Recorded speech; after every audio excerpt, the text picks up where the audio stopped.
Chemical kinetics का जो है दूसरा लेक्चर स्टार्ट करने चल रहे हैं। तो आपने केमिकल काइनेटिक्स का हमने आपको बताया था प्रीवियस लेक्चर देखिए, तो उसी के आधार पे आज जो है हम लोग ऑब्जर्व करेंगे। हमने कल आपको बताया था रेट ऑफ रिएक्शन लिखना, ROR, यानी कैसे किसी भी केमिकल रिएक्शन का रेट लिखते हैं।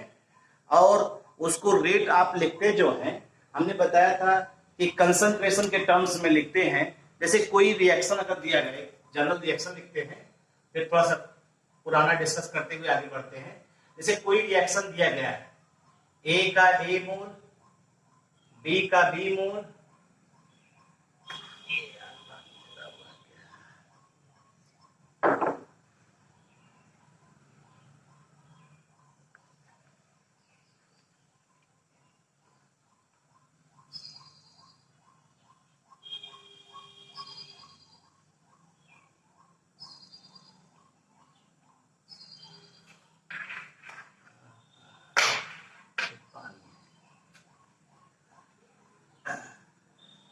रेट ऑफ रिएक्शन लिखना हम कल बता रहे थे। रेट ऑफ रिएक्शन जैसे कैसे लिखते हैं इसी को समझिए, ये मेन चीज है इसका। इससे रिलेटेड काफी चीजें भी आपको दिखाई देती है। जैसे हमने कहा, सपोज करिए ए का ए मोल है, बी का बी मोल है, ये कन्वर्ट हो रहा है सी का सी मोल में और डी का D mole.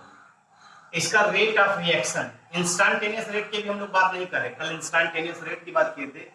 Rate of reaction अगर लिखना हो तो हमने बताया था जो कोफिशिएंट रहता है वो अपान में चला जाता है। तो इसे लिखते हैं 1/a delta a by delta t is equal to 1/b delta b upon delta t is equal to 1/c delta c upon delta t is equal to 1/d delta d upon delta t। कल हमने ये बताया था। और rate of reaction लिखते वक्त reactant side में minus का साइन लगा देते हैं और प्रोडक्ट साइड में जो है प्लस का साइन रहता है। प्लस और माइनस साइन क्यों लगता है इसके लिए हमने आपको बताया। प्लस और माइनस साइन जो है इंडिकेट करता है कि रिएक्टेंट का कंसंट्रेशन घट रहा है और प्रोडक्ट का कंसंट्रेशन क्या हो रहा है, बढ़ रहा है। इस आधार पे ROR का मतलब रेट ऑफ रिएक्शन, साइड में लिखा है ROR का मतलब रेट ऑफ रिएक्शन। तो आज हम लोग कुछ इसी को जो है डिस्कस करेंगे। तो हमने कुछ क्वेश्चंस आपके लिए लिए हैं इसी से रिलेटेड। जैसे देखिए क्वेश्चन दिया गया है, क्वेश्चन नंबर 1 दिया गया है कि जिसे एक रिएक्शन है N2 gas plus 3H2 gas gives 2NH3। ये question, N2 gas plus 3H2 gives 2NH3। अगर आप इसका जो है कह रहा है ड्यूरिंग द फॉर्मेशन, ध्यान दीजिएगा, of ammonia 2 mole of N2 disappear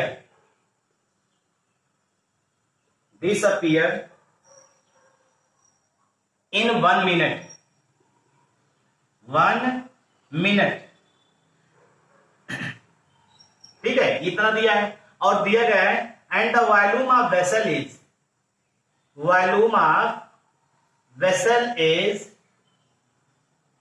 1 litre, ये दिया है। अब आपसे इस पे पूछ क्या रहा है, फाइंड इसमें पूछ रहा है रेट ऑफ रिएक्शन। पहला चीज पूछ लिया। दूसरा पूछ रहा है rate of disappearance of H2, rate of disappearance of H2 और rate of appearance of NH3। Rate of, दूसरा चीज पूछ रहा है रेट ऑफ डिसअपीयरेंस, ROD का मतलब रेट ऑफ डिसअपीयरेंस ऑफ, हो गया क्या, रिएक्टेंट डिसअपीयर होता ऑफ H2। और तीसरा पूछ रहा है rate of appearance of ammonia, ये पूछ रहा है। ये क्वेश्चन रेट पे बेस्ड क्वेश्चन है, इसको हम लोग यहां पे देख रहे हैं भाई। ठीक है भाई, तो अगर आप इसको ध्यान दीजिए, ये क्वेश्चन आप समझ में आया ना। अब इसका हम लोग पहले क्या लिखेंगे, रेट लिखेंगे, रेट ऑफ रिएक्शन लिखेंगे। और रेट ऑफ रिएक्शन अगर इसके हिसाब से लिखेंगे तो क्या आएगा, देखिए रेट ऑफ रिएक्शन अगर हम लोग लिखने चल रहे हैं इसका, तो क्या आएगा, देखिए जरा, रिएक्शन दिया है इसी आधार पे लिख रहे हैं। तो रेट ऑफ रिएक्शन बराबर 1 मोल है del N2 by del T is equal to, फिर क्या है आपका रिएक्शन में हाइड्रोजन है 1/3 डेल H2, हमने बताया था कोफिशिएंट डिवाइड हो जाता है, del T is equal to del NH3 का कंसंट्रेशन अपॉन डेल T, और ये 1/2। रिएक्टेंट साइड में माइनस लग जाता है, बस ये ध्यान रखिए। हाँ, अब हमें दिया क्या गया है, ये ध्यान दीजिए, हमें दिया क्या गया है। जो हमें यहाँ पे दिया गया है वो दिया गया है कि rate of formation of ammonia during the rate of formation of ammonia 2 mole of N2 disappear, यानी N2 का अमाउंट दिया गया, N2 disappear in 1 minute and volume of vessel is 1 litre.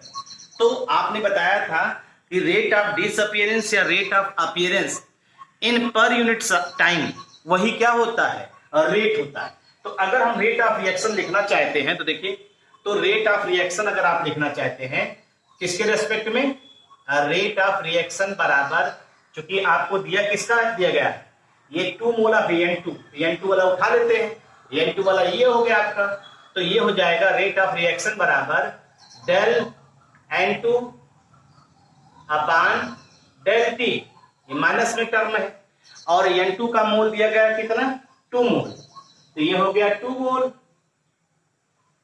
ठीक है भाई, 2 मोल हो गया, 2 मोल पर लीटर होता है वैसे। और ये आपका जो है वॉल्यूम कितना हुआ, वॉल्यूम 1 लीटर दिया गया, वॉल्यूम 1 लीटर ये दिया गया। देखिए वेसल्स का वॉल्यूम जो है 1 लीटर दिया गया, और 1 मिनट कह रहा है, 1 मिनट मतलब 60 सेकेंड। ठीक है, क्योंकि हम लोग रेट ऑफ रिएक्शन जो निकालते हैं mole litre inverse second inverse निकालते हैं, ये सेकेंड हो गया, तो आपका ये सीधे सीधे आ जाएगा माइनस में कितनी वैल्यू आ जाएगी रेट ऑफ रिएक्शन, -1/30 आ जाएगा मोल, और ये हो जाएगा लीटर इनवर्स, और ये सेकेंड इनवर्स, ये इसका रेट ऑफ रिएक्शन आ गया। ये पहला वाला आपका हो गया, यानी फाइंड रेट ऑफ रिएक्शन ये हो गया। फाइंड रेट ऑफ रिएक्शन जो है आप इसको ऑब्जर्व यहां पे कर ले रहे हैं। ध्यान से देखिए एक चीज को, क्योंकि क्वेश्चन आपको आज हम इस तरह से क्वेश्चन देंगे, और ये आपके कंपटीशन के पॉइंट ऑफ व्यू से में भी जो है पूछे जाते हैं न्यूमेरिकली, बहुत छोटे छोटे 1 नंबर के हैं, मेंस में भी पूछा गया कई बार। तो अब देखिए दूसरा, और रेट ऑफ रिएक्शन निकले rate of disappearance of H2। तो rate of disappearance of H2 जो है, डिसअपीयरेंस का मतलब माइनस वाला H2 की बात कर रहा है, H2 मतलब आपका ये बराबर इसके, ये बराबर इसके है। आप ये तो निकाल चुके हैं, ये निकाले हैं कितनी वैल्यू आई, -1/30। तो अब ये निकालना है, तो आप देखिए ये पहला पॉइंट आपका हुआ, ये आपका रेट ऑफ रिएक्शन, ये पहला। अब दूसरा देखिए, दूसरा जो है वो कह रहा है क्या चीज, rate of disappearance of H2, rate of disappearance of H2 कह रहा है। अगर rate of disappearance of H2 निकालना चाहते हैं तो आप इसको इक्वेट कर दीजिए, बस ये वैल्यू आपको मालूम ही है, तो ये क्या आ जाएगा, -1/3 ठीक है भाई, और ये आ जा रहा है आपका क्या चीज, delta H2 by delta T is equal to, इसकी वैल्यू दी गई है, इसकी वैल्यू कितनी दी गई, -130 इज इक्वल टू -130। अब अगर आप इसको delta H2 by delta T कर रहे हैं तो आपकी जो न्यूमेरिकल वैल्यू आ जाएगी 3 उधर चला जाएगा तो कितना हो जाएगा आपका 3/30, यानी ये वैल्यू हो जाएगी आपकी 1/10। ये 1/10 हो जाएगी। यही तो आएगा भाई, यही न्यूमेरिकल वैल्यू आ रही है ना आपका जो है। इसी से ये वैल्यू आपने इसकी न्यूमेरिकल वैल्यू निकाल लिया। ये कहां से आया, ये वैल्यू ये आई, ये आई। जब इसको आपने निकाल लिया है तो अब उसके बाद आपको डेल H2 की वैल्यू निकालना है, ये इसकी वैल्यू निकालना है। तो ये बराबर इसकी न्यूमेरिकल वैल्यू मालूम है 1/3 कर दीजिए उसी का, तो 1/3 यानी 1/30 का 1/3 अगर आप कर रहे हैं कितना आ जाएगा, इधर जाएगा बराबर उधर तो ऊपर चला जाएगा और ये आपका आ जाएगा 1/10 और यूनिट तो ही रहेगी mole litre inverse second inverse. Unit में कोई चेंज नहीं रहेगा, मोल लीटर इनवर्स और सेकेंड इनवर्स, ये सीधा सीधा आपका जो है हो जा रहा है। अब इसी तरह से आप रेट ऑफ डिसअपीयरेंस ऑफ क्या निकालना है, यहाँ पे rate of appearance of ammonia निकालना, यानी अमोनिया का अपीयरेंस निकालना। अमोनिया को आप इसी से कंपेयर कर दीजिए, अमोनिया को इससे कंपेयर करेंगे तो ये वैल्यू तो आपको दी ही गई है। ये वैल्यू कितनी दी गई, 1/-1/30 दिया गया है और अपीयरेंस की इससे कंपेरिजन कर दीजिए तो वो आपका सीधे सीधे न्यूमेरिकल वैल्यू आ जाएगी। तो इसकी न्यूमेरिकल वैल्यू निकालिए, देखिए कितना आया है rate of appearance of ammonia. तीसरा जो है इसका तीसरा पार्ट, आप rate of appearance of ammonia अगर आप निकालना चाहते हैं तो इसके आधार पे सीधे सीधे आ जाएगा minus del N2 del T is equal to 1/2 del NH3 del T, ये निकालना है। तो अगर आप इसको निकालना चाहते हैं del NH3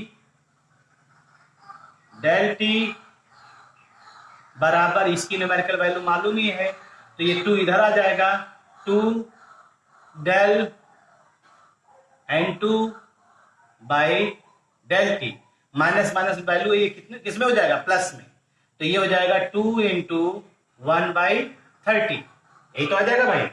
2 × del N2 by del N2 by del T की वैल्यू कितनी है, 1/30 है। तो ये आपका सीधे सीधे आ जाएगा कितना, ठीक है भाई। अगर हम लोग इसको बात करते हैं ये भी माइनस रहेगा, ये भी आपका जो है इसकी न्यूमेरिकल वैल्यू कितनी हो जाएगी, प्लस में आएगी ना। Del N2 by del NT की वैल्यू जो भी, मतलब ये माइनस और पॉजिटिव जो रहेगा ये सिर्फ आपको क्या बता रहा है, ये अपीयरेंस बता रहा है, ये मतलब प्रोडक्ट बढ़ रहा है, ठीक है। तो ये वैल्यू कितनी आ जाएगी, 1/15 मोल लीटर इनवर्स और सेकेंड इनवर्स। और ये जो माइनस और पॉजिटिव साइन की बात कर रहे हैं ये बस बता क्या रहा है आपको, डिक्रीज कर रहा है इंक्रीज कर रहा है, ठीक है। अब ये पॉजिटिव में वैल्यू ले रहे हैं, इसका मतलब ये कंसंट्रेशन क्या हो रहा है, अपीयर हो रहा है, हम लोग अपीयरेंस दिखा रहे हैं, बढ़ रहा है, ठीक है। और जहां डिसअपीयरेंस होगा माइनस के टर्म में उसको दिखाते हैं। तो ये क्वेश्चन इस तरह से, ठीक है। आइए दूसरा क्वेश्चन लेते हैं, अब आप ट्राई करिएगा इसको।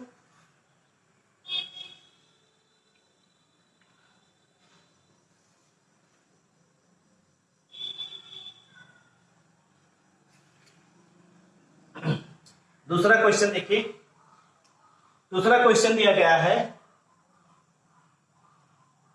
N2O5, 2N2O5 दिया गया है और ये रिएक्शन में कन्वर्ट हो रहा है 4NO2 और प्लस O2, ये रिएक्शन दिया गया और इसमें पूछ रहा है रेट ऑफ अपीयरेंस दिया गया है, रेट ऑफ अपीयरेंस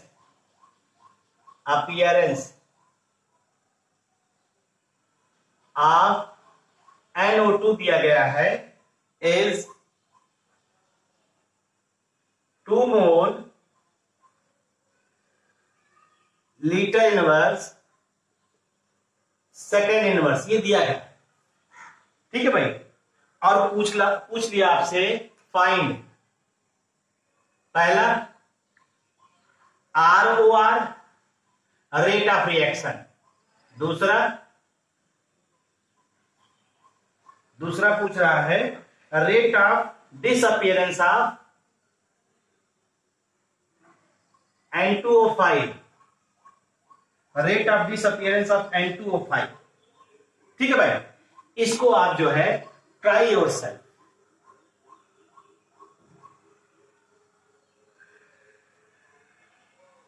देखिए सिंपल सा रिएक्शन दिया गया है, हम रेट लिख दे रहे हैं, रेट को देख करके आप इसको अप्लाई कर सकते हैं भाई, ठीक है। रेट ऑफ रिएक्शन अगर इसका लिखना हो तो रेट ऑफ रिएक्शन बराबर क्या आ जाएगा इस रिएक्शन का, देखिए तो डेल पहले N2O5 upon del T 1/2 minus में होगा, ठीक, is equal to 1/4 del NO2 by del T is equal to del O2 by del T। ये रेट ऑफ रिएक्शन दिया गया है।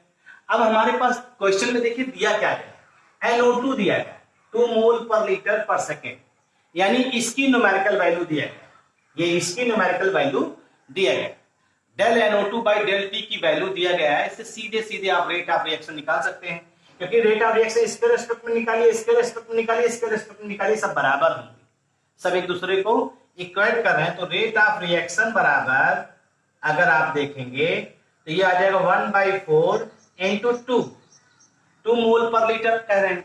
अब इसको अगर सॉल्व करेंगे तो सीधे सीधे न्यूमेरिकल वैल्यू क्या दिखा देगी, रेट ऑफ रिएक्शन बराबर भाई पूछा क्या है, पूछा है रेट ऑफ रिएक्शन, ठीक। तो ये 2 कैंसिल हो जाएगा और बचेगा क्या, मोल लीटर इनवर्स सेकेंड, और रेट ऑफ रिएक्शन आ गया। अब जब रेट ऑफ रिएक्शन इसकी न्यूमेरिकल वैल्यू मिल गई आपको, ये पूरे की मिल गई तो अब इसको निकालना है, इसी से कंपेयर कर दीजिए आप रेट ऑफ डिसअपियरेंस, यानी पहला ये आपको मिल गया। अब दूसरा आपको निकालना है rate of disappearance of N2O5, इसको आपको फाइंड करना है, और इसकी जो न्यूमेरिकल वैल्यू आंसर में आएगी वो देखिएगा कितनी आ रही, 1/2 आ रहा है, 1/2 आ रहा है, यानी कैंसिल हो जाएगा, लगभग 1 मोल आएगा, 1 मोल लगभग ये आएगा, देखिएगा हमारे ख्याल से ये लीटर इनवर्स सेकेंड इनवर्स। इसको सॉल्व कर लीजिए, इसको खुद ट्राई करिएगा भाई, ठीक है भाई, इस चीज को ध्यान दीजिए।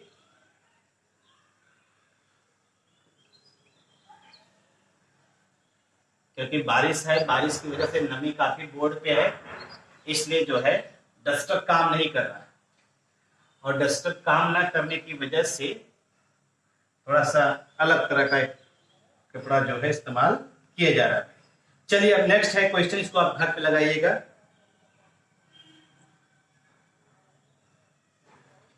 ये बहुत हो गया, अब आइए कुछ और देखते हैं, ठीक।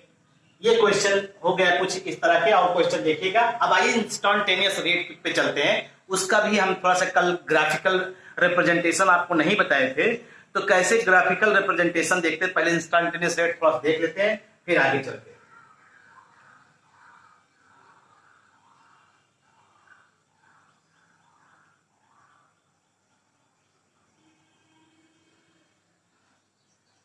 अगर हम लोग बात कर रहे हैं, कल हम लोगों ने पढ़ा था इंस्टेंटेनियस रेट के बारे में,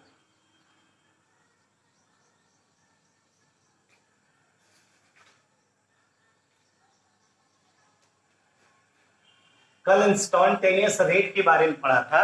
और इंस्टेंटेनियस रेट में जो है, ठीक है, अगर हम लोग ऑब्जर्व करते हैं तो सीधे सीधे कह सकते हैं, तुम्हारे नाम से कौन एडमिट हो रहा है, अगर जो है हम लोग सीधे सीधे ऑब्जर्व करें तो इंस्टेंटेनियस रेट की सीधी सीधी बात करें तो हमने बताया था कि ऐसा केमिकल रिएक्शन जो रिएक्शन की बात कर रहे हैं, हमने क्या कहा, रिएक्शन है, रिएक्शन कंप्लीट हो रहा है, सपोज करिए 10 second.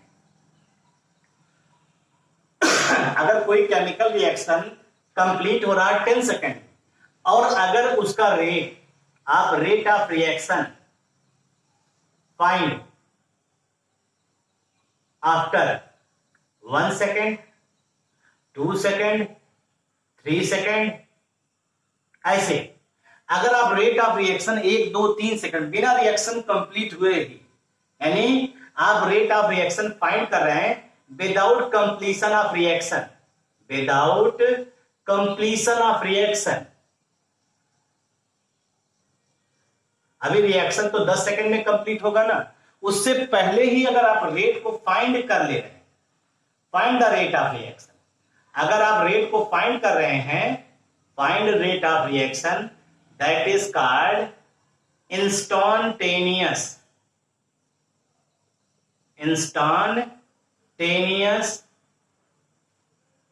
Rate of reaction.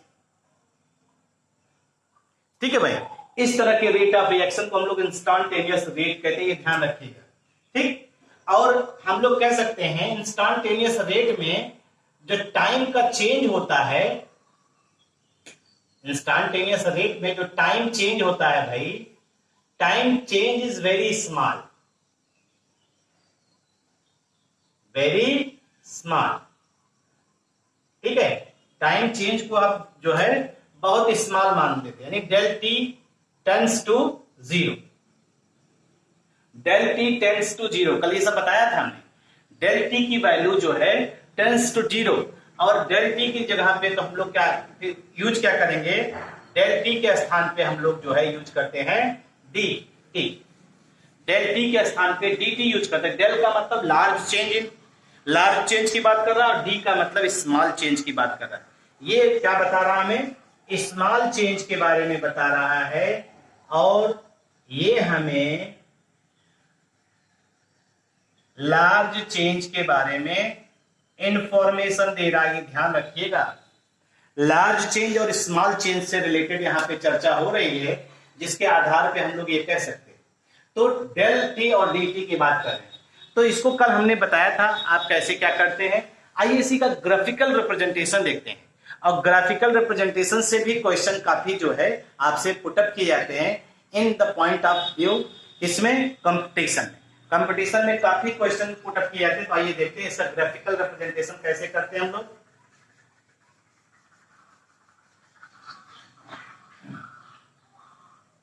Instantaneous rate क्या, ग्राफिकल रिप्रेजेंटेशन है।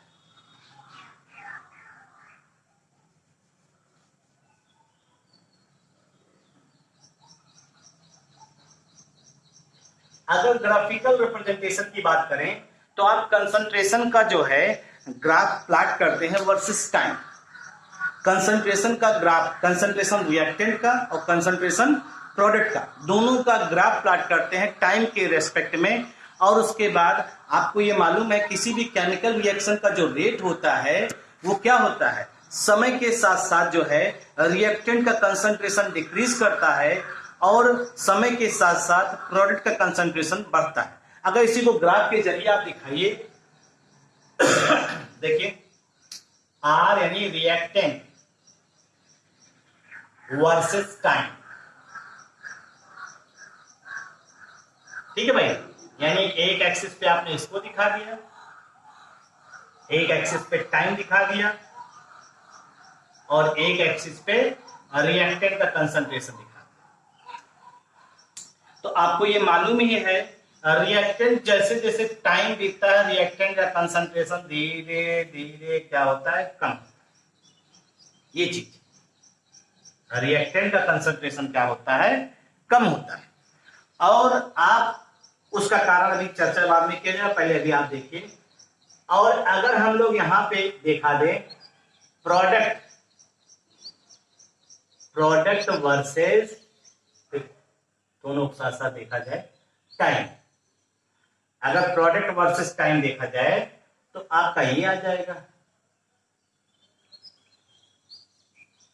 यहां मोलर कंसंट्रेशन ऑफ प्रोडक्ट। आपको मालूम है प्रोडक्ट जैसे रिएक्शन स्टार्ट होता है उस समय T बराबर 0 होता है, T बराबर 0 होता है, ठीक है। अब जैसे जैसे रिएक्शन स्टार्ट होता है प्रोडक्ट का कंसंट्रेशन बढ़ता है और एक समय के बाद वो जो है एक कांस्टेंट वैल्यू हो जाता है। तो यहाँ पे दो तरह का आपने ग्राफ देखा, एक रिएक्टेंट का concentration with passage of time क्या हो रहा है, कंसंट्रेशन घट रहा है, और एक में आपने देखा कि प्रोडक्ट का concentration with passage of time concentration बढ़ रहा, और एक समय के आने के बाद देखिए यहाँ पर भी वैल्यू लगभग लगभग कांस्टेंट दिखाई दे रही, यहाँ पर भी वैल्यू लगभग लगभग क्या हो रही, कांस्टेंट दिखाई दे रही। ऐसे कंडीशन को हम लोग कहते हैं equilibrium state, at equilibrium state. ये तो आपको मालूम ही होना चाहिए कि बहुत रेयरली ऐसा पाया ही नहीं जाता है कि कोई भी रिएक्टेंट 100% प्रोडक्ट में कन्वर्ट हो जाए, 100% प्रोडक्ट में कन्वर्ट हो जाए, ऐसा संभव नहीं होता है। तो क्यों? क्योंकि वो एक इक्विलिब्रियम स्टेट को पास करके ही आगे बढ़ता है, और उस इक्विलिब्रियम स्टेट में रिएक्टेंट का कंसंट्रेशन प्रोडक्ट की कंसंट्रेशन से के बराबर हो जाएगा। तो अपने आप जो आपका कंसंट्रेशन का वेरिएशन होगा टाइम के रेस्पेक्ट में वो कांस्टेंट दिखाई देगा। यहां से यहां देखिए ये कांस्टेंट दिखाई दे रहा है, यहां से यहां देखिए ये कांस्टेंट दिखाई दे रहा है। तो ये एक नॉर्मल ग्राफ है जिसको हमने आपके साथ ऑब्जर्व किया, ठीक है भाई। अब हम इसी से रिलेटेड थोड़ा सा आपको दिखाते हैं ग्राफ को, और कैसे हम लोग इससे स्लोप निकालते हैं और कैसे उनकी न्यूमेरिकल वैल्यू रखते हैं, फिर उससे कैसे क्वेश्चन सॉल्व करते हैं। क्योंकि ये पोर्शन आज पूरा होगा तभी काम चलेगा, क्योंकि इसमें बड़े ग्राफ से रिलेटेड काफी चीजें हटा रहे हैं इसको भाई।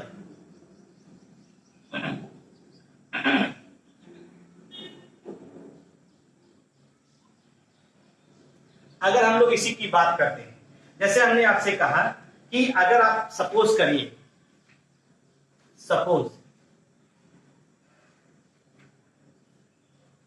ए जनरल रिएक्शन, अगर एक जनरल रिएक्शन ले लिया और ऐसा जनरल रिएक्शन ले लिया है जैसे 2A plus 3B gives C, 2A 3B gives C। अब ये रिएक्शन एक दिया गया है, अगर हम इसका जो है रिप्रेजेंटेशन करें और ये इस तरह से ग्राफ दिया है, मान लीजिए सपोज करिए ये ग्राफ दिया है, इसका ग्राफ कैसे दिया है, मान लीजिए ये A हो गया और ये आपका टाइम हो गया और ये मोलर कंसंट्रेशन दिया गया है A, ये मोलर कंसंट्रेशन A दिया है। तो A रिएक्टेंट है, यानी टाइम के साथ कंसंट्रेशन क्या होगा, घटेगा। अगर टाइम के साथ कंसंट्रेशन घटेगा तो आप ऐसे ही बनाएंगे जैसे अभी बनाया था, ये। अब अगर इसका स्लोप निकालना चाहें तो आपने क्या किया, एक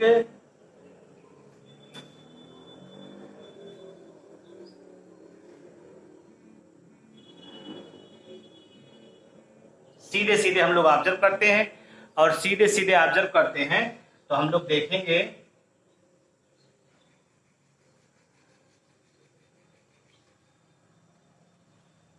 थोड़ा ऊपर कर दे,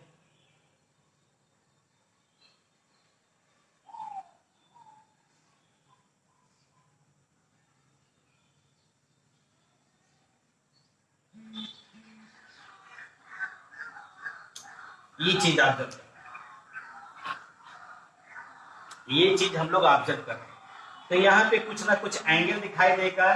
अब ये आपका जैसे थीटा के एंगल की बात हो रही है, तो हमने यहाँ पे कहा हम लोग हमेशा पॉजिटिव स्लोप का जो है एंगल लेते हैं। तो ये जो एंगल होगा इसी को हम लोग क्या कहेंगे, ये स्लोप हो जाएगा tan थीटा, और tan थीटा की वैल्यू जो है हम लोग यहाँ पे किससे देंगे, dA/dt। फिर समझिए हमने क्या कहा, हमने कहा एक ग्राफ प्लॉट कर रहे हैं, इसको ए के रेस्पेक्ट में, तो ए के रेस्पेक्ट में ग्राफ प्लॉट कर रहे हैं, तो अगर उसका स्लोप देख रहे हैं एक पर्टिकुलर एंगल पे, यहां एक एंगल डेवलप कर रहा है, तो ये आपका निगेटिव हुआ, और ये जो बाहर वाला जो एंगल है ऊपर वाला एंगल ही लिया जाता है। ये पॉजिटिव स्लोप के लिए है, और पॉजिटिव स्लोप के लिए अगर है तो ये थीटा की वैल्यू होगी, तो स्लोप हमेशा tan थीटा होता है, और tan थीटा हम लोग किसके रेस्पेक्ट में ले रहे हैं, dA/dt।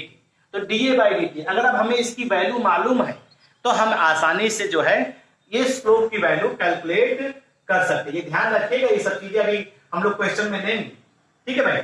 अगर ये मान लीजिए प्रोडक्ट के कंसंट्रेशन के टर्म में दिया है ऐसे, टाइम और यहाँ कंसंट्रेशन ऑफ C लिया है, यहाँ कंसंट्रेशन, यहाँ रिएक्टेंट लिया गया है, ध्यान रखिएगा ये रिएक्टेंट था, N1 रिएक्टेंट, और ये क्या है, प्रोडक्ट है। तो प्रोडक्ट तो आप बताए थे अभी कैसे होगा, प्रोडक्ट का आपने कहा था इस तरह से होगा, अभी बनाया था। अगर आप इसका जो है बनाते हैं तो ये एंगल आएगा, इसका जो भी एंगल आएगा इसको ले लीजिए पॉजिटिव वाला। अब यहां पे इसका जो स्लोप आएगा, देखिए स्लोप बराबर tan थीटा, और tan थीटा बराबर यहां क्या आएगा, dC/dt, dC/dt। ये इनकी स्लोप की वैल्यू निकालनी। ये सिंपल सा एक जो है टेक्निक है जिनको अभी हम लोग ऑब्जर्व करेंगे, जिससे रिलेटेड अभी क्वेश्चंस भी देखेंगे हम, ठीक है भाई। तो आगे चलें भाई, इससे रिलेटेड क्वेश्चन देखा जाए। आइए इससे रिलेटेड क्वेश्चन देखते हैं। बस ये ध्यान रखिए स्लोप कैसे निकालेंगे, इसके एंगल को लेंगे, ऊपर वाला एंगल लेंगे, इधर ये वाला एंगल लेंगे, और जो भी स्लोप आएगा tan थीटा बराबर dC/dt। अगर C L दिया है, जो भी यहाँ dC/dt, यहाँ पे dA/dt। ये रिएक्टेंट के टर्म में, ये प्रोडक्ट के टर्म में है, ये ध्यान देना है आपको बस। आइए इसी पे क्वेश्चन लेते हैं, तब आपको और आइडिया होगा। और ये सब जो है मेंस में क्वेश्चन एक एक नंबर के आए हैं भाई, ठीक है भाई। तो देखिए जैसे क्वेश्चन दिया गया है, question number first, N2 plus 3S2 gives 2NS3। N2 plus S2 3S2 gives 2NS3। अब आपसे पूछ लिया है, ये ग्राफ दे दिया गया है। ग्राफ कैसे दिया है, देखिए ये दिया है ग्राफ, इसमें ये ग्राफ दे दिया गया है, और इसमें दिया है मोलर कंसंट्रेशन ऑफ H2 दिया है, और यहां टाइम दे दिया गया है, और इसका ग्राफ जो है इस तरह से दे दिया गया है, इस तरह से। और इसमें कुछ चीजें दे दी गई, इसमें दे दिया गया है एक 6 दे दिया गया है, एक 10 दे दिया गया है, और इसको ऐसे ही जो है आप बढ़ा देंगे, और ये टाइम दे दिया गया है, ये दिया गया है क्वेश्चन में 4 सेकंड और 2 सेकंड, ये दिया गया, ऐसे क्वेश्चन दे दिया गया। अब आपसे क्वेश्चन में पूछ रहा है फाइंड, पहला पूछ रहा है रेट ऑफ रिएक्शन क्या होगा, ROR, रेट ऑफ रिएक्शन बताइए। और दूसरा पूछ रहा है कि rate of disappearance of N2, rate of disappearance of N2, और कुछ नहीं दिया, ये ग्राफ दिया गया है, और इस ग्राफ की सहायता से जो है ये वैल्यू दी गई है, इसी की सहायता से हम लोग यहां पे क्या करेंगे। तो पहला काम आप स्लोप निकालिए।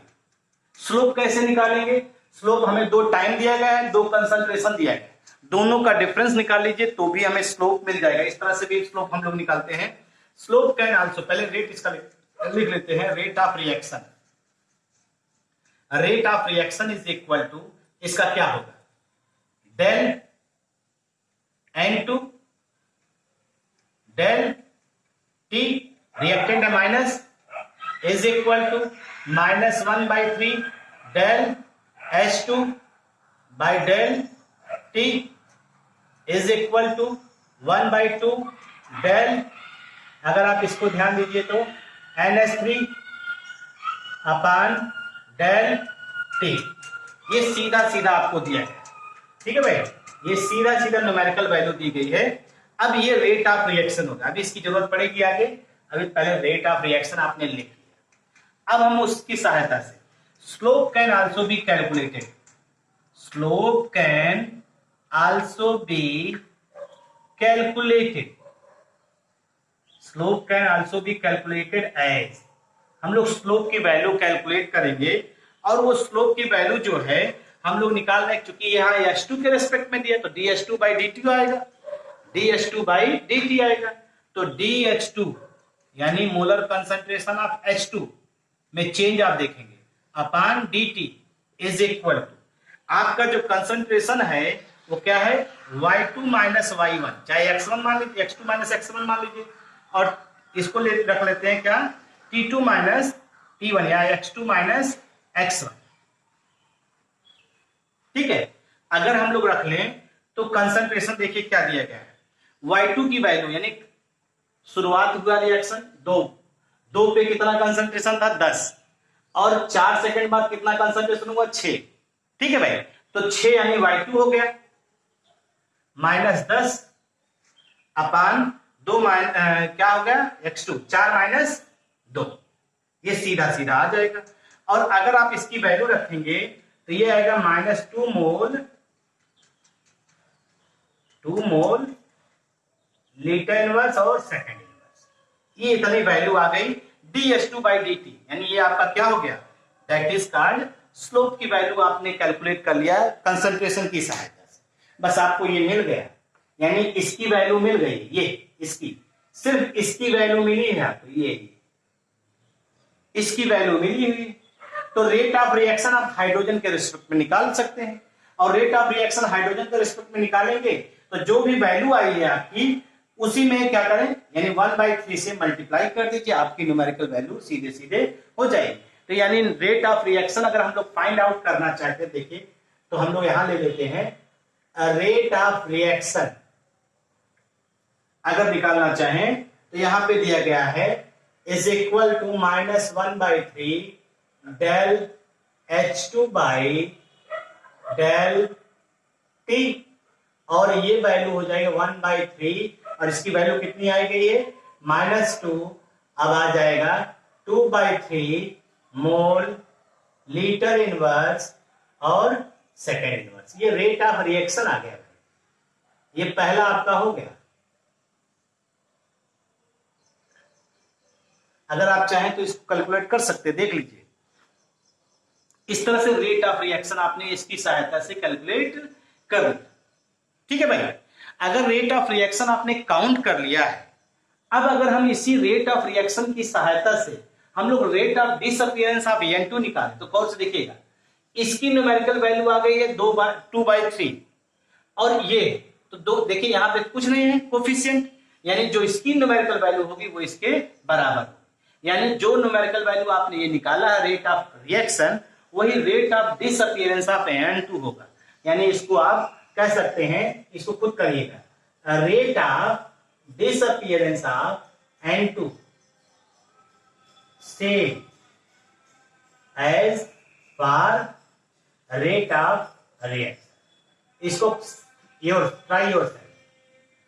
try सेल्फ, इसको खुद करिएगा, क्योंकि बहुत तेज टाइम भाग रहा है और आज ग्रहण भी है थोड़ा सा, लेकिन हम तब भी आपको दूसरी मीटिंग देने चल रहे हैं। ठीक है, दूसरी मीटिंग देने चल रहे हैं भाई, 46 हो गया ना, इसमें बनेगा नहीं, देखो बन रहा है नहीं, बंद कर दो उसको, बंद कर दो। और इसका ग्राफ जो है इस तरह से दे दिया गया, इस तरह से, और इसमें कुछ चीजें दे दी गई, इसमें दे दिया गया है एक 6 दे दिया गया है, एक 10 दे दिया गया है, और इसको ऐसे ही जो है आप बढ़ा देंगे, और ये टाइम दे दिया गया, ये दिया गया क्वेश्चन में 4 सेकंड और 2 सेकंड, ये दिया गया, ऐसे क्वेश्चन दे दिया गया। अब आपसे क्वेश्चन में पूछ रहा है फाइंड, पहला पूछ रहा है रेट ऑफ रिएक्शन क्या होगा, ROR, और रेट ऑफ रिएक्शन बताइए। और दूसरा पूछ रहा है कि rate of disappearance of N2, rate of disappearance of N2, और कुछ नहीं दिया, ये ग्राफ दिया गया है, और इस ग्राफ की सहायता से जो है ये वैल्यू दी गई है इसी की सहायता से हम लोग यहाँ पे क्या करेंगे, तो पहला काम आप स्लोप निकालिए। स्लोप कैसे निकालेंगे, स्लोप हमें दो टाइम दिया गया है, दो कंसंट्रेशन दिया गया है, दोनों का डिफरेंस निकाल लीजिए तो भी हमें स्लोप मिल जाएगा। इस तरह से भी स्लोप हम लोग निकालते हैं। स्लोप कैन आल्सो, पहले रेट इसका लिख लेते हैं, rate of reaction. Rate of reaction is equal to, इसका क्या होगा, del N2 del T, reactant है minus, is equal to -1/3 del H2 by del T is equal to 1/2 del, अगर आप इसको ध्यान दीजिए तो NH3 अपान डेल T।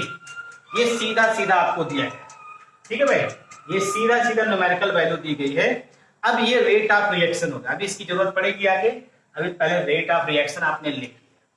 अब हम उसकी सहायता से slope can also be calculated, slope can also be calculated, slope can also be calculated as, हम लोग स्लोप की वैल्यू कैलकुलेट करेंगे और वो स्लोप की वैल्यू जो है हम लोग निकाल रहे हैं, क्योंकि यहाँ H2 के रेस्पेक्ट में दिया तो dH2 बाई dt आएगा, dH2 बाई dt आएगा, तो dH2 यानी मोलर कंसंट्रेशन ऑफ H2 में चेंज आप देखेंगे अपान dt इज इक्वल टू, आपका जो कंसंट्रेशन है वो क्या है, y2 माइनस y1, चाहे x1 मान लीजिए, x2 माइनस x1 मान लीजिए, और इसको रख लेते हैं क्या, t2 माइनस t1 या x2 माइनस x1,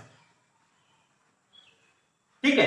अगर हम लोग रख लें तो कंसंट्रेशन देखिए क्या दिया गया है, y2 की वैल्यू यानी शुरुआत हुआ रिएक्शन 2 पे कितना कंसंट्रेशन था 10, और 4 सेकंड बाद कितना कंसंट्रेशन हुआ 6, ठीक है भाई, तो 6 यानी y2 हो गया -10 अपान 2 क्या हो गया x2, 4 - 2, ये सीधा सीधा आ जाएगा। और अगर आप इसकी वैल्यू रखेंगे तो ये आएगा -2 मोल लीटर इनवर्स और सेकेंड इनवर्स, ये इतनी वैल्यू आ गई dH2 बाई dt, यानी ये आपका क्या हो गया, दैट इज कॉल्ड स्लोप की वैल्यू आपने कैलकुलेट कर लिया कंसंट्रेशन की सहायता से। बस आपको ये मिल गया, यानी इसकी वैल्यू मिल गई, ये इसकी, सिर्फ इसकी वैल्यू मिली है आपको, ये इसकी वैल्यू मिली हुई, तो रेट ऑफ रिएक्शन आप हाइड्रोजन के रिस्पेक्ट में निकाल सकते हैं, और रेट ऑफ रिएक्शन हाइड्रोजन के रिस्पेक्ट में निकालेंगे तो जो भी वैल्यू आई है आपकी उसी में क्या करें, यानी 1/3 से मल्टीप्लाई कर दीजिए, आपकी न्यूमेरिकल वैल्यू सीधे सीधे हो जाएगी। तो यानी रेट ऑफ रिएक्शन अगर हम लोग फाइंड आउट करना चाहते हैं, देखिए तो हम लोग यहां ले लेते हैं रेट ऑफ रिएक्शन, अगर निकालना चाहें तो यहां पे दिया गया है is equal to -1/3 del H2 by del T, और ये वैल्यू हो जाएगा 1/3, और इसकी वैल्यू कितनी आएगी, ये -2, अब आ जाएगा 2/3 मोल लीटर इनवर्स और सेकेंड इनवर्स, ये रेट ऑफ रिएक्शन आ गया, ये पहला आपका हो गया। अगर आप चाहें तो इसको कैलकुलेट कर सकते हैं, देख लीजिए, इस तरह से रेट ऑफ रिएक्शन आपने इसकी सहायता से कैलकुलेट कर लिया, ठीक है भाई। अगर रेट ऑफ रिएक्शन आपने काउंट कर लिया है, अब अगर हम इसी रेट ऑफ रिएक्शन की सहायता से हम लोग rate of disappearance of N2 निकालें तो कौन से देखिएगा, इसकी न्यूमेरिकल वैल्यू आ गई है 2/3, और ये तो दो, देखिए यहां पे कुछ नहीं है कोफिशिएंट, यानी जो इसकी न्यूमेरिकल वैल्यू होगी वो इसके बराबर होगी, यानी जो न्यूमेरिकल वैल्यू आपने ये निकाला है रेट ऑफ रिएक्शन, वही rate of disappearance of N2 होगा। यानी इसको आप कह सकते हैं, इसको खुद करिएगा, rate of disappearance of N2 same as for rate of reaction. इसको ट्राई सेल्फ, इसको खुद करिएगा, क्योंकि बहुत तेज टाइम भाग रहा है और आज ग्रहण भी है थोड़ा सा, लेकिन हम तब भी आपको दूसरी मीटिंग देने चल रहे हैं, ठीक है, दूसरी मीटिंग देने चल रहे हैं भाई। 46 हो गया ना, इसमें बनेगा नहीं। देखो बन रहा है कि नहीं, बंद कर दो उसको, बंद कर दो, वीडियो बंद कर दो।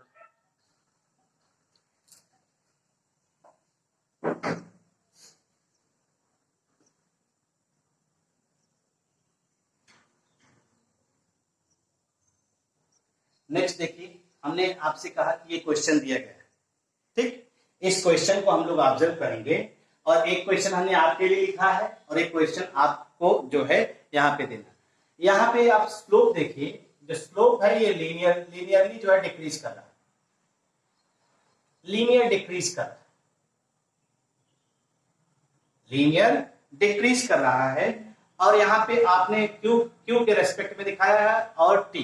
क्वेश्चन दिया गया 2p + 3q gives r, 2p + 3q gives r।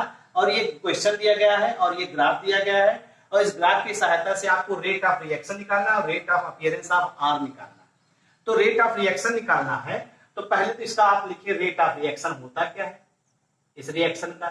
तो अगर आप देखेंगे -1/2 dp/dt is equal to -1/3 dq/dt is equal to dr/dt। ये आपका क्वेश्चन हो जाएगा इस तरह से। इसको ऑब्जर्व करें और हमें ROR निकालना है, ROR निकालना है। तो ROR निकालने के लिए आप स्लोप देखिए। अब आप देखिए स्लोप ले रहे हैं तो ये देखिए लीनियर कर्व कितने पे काट रहा है, 45 डिग्री पे। तो हमने कहा ना ये पॉजिटिव स्लोप लेते हैं, पॉजिटिव एंगल लेते हैं, तो ये 135 डिग्री हो गया। तो इसका अगर स्लोप फाइंड आउट करेंगे तो स्लोप बराबर tan थीटा, स्लोप बराबर tan थीटा। और ये जो स्लोप आपका है इज इक्वल टू हो जाएगा dq/dt। dq/dt है, इसको हम लोग सीधे सीधे ऑब्जर्व करेंगे, ठीक है भाई। इसको सीधे सीधे ऑब्जर्व करेंगे, यहाँ पे कोई दिक्कत नहीं है। अगर आप सीधे सीधे देख सकते हैं इसको तो आप बता सकते हैं यहाँ पे क्या वैल्यू आ जाएगी इसकी। और वैल्यू अगर देखेंगे tan थीटा बराबर, तो यहाँ पे हम लोग कह सकते हैं कि जो वैल्यू आपकी आ रही है tan थीटा की वो tan हो जाएगा 135 डिग्री, 135 डिग्री। और 135 डिग्री की वैल्यू जो होती है वो कितनी होती है, -1 होती है। यानी dq/dt की वैल्यू कितनी हो गई, dq/dt की वैल्यू हो गई -1, इतनी वैल्यू आ गई। यानी यही आपका क्या हो गया, स्लोप हो गया,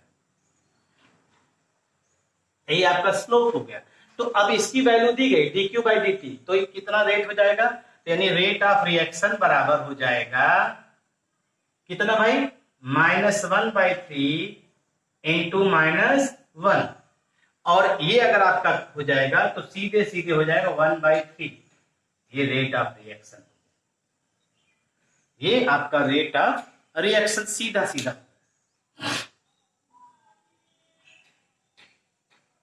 ठीक है भाई। अब रेट ऑफ रिएक्शन आपने ऑब्जर्व कर लिया। अब रेट ऑफ जो है अपीयरेंस ऑफ R निकालना है, इसको आप खुद ट्राई करेंगे। Rate of appearance of R, ये ट्राई योरसेल्फ। ठीक है भाई। और आंसर अगर देखिएगा आंसर सेम आना चाहिए, सेम आना चाहिए। इसको ट्राई करिए, इतनी बातों को पढ़ डालिए, बाकी की बातें नेक्स्ट डे पढ़ा जाएगा। Thank you.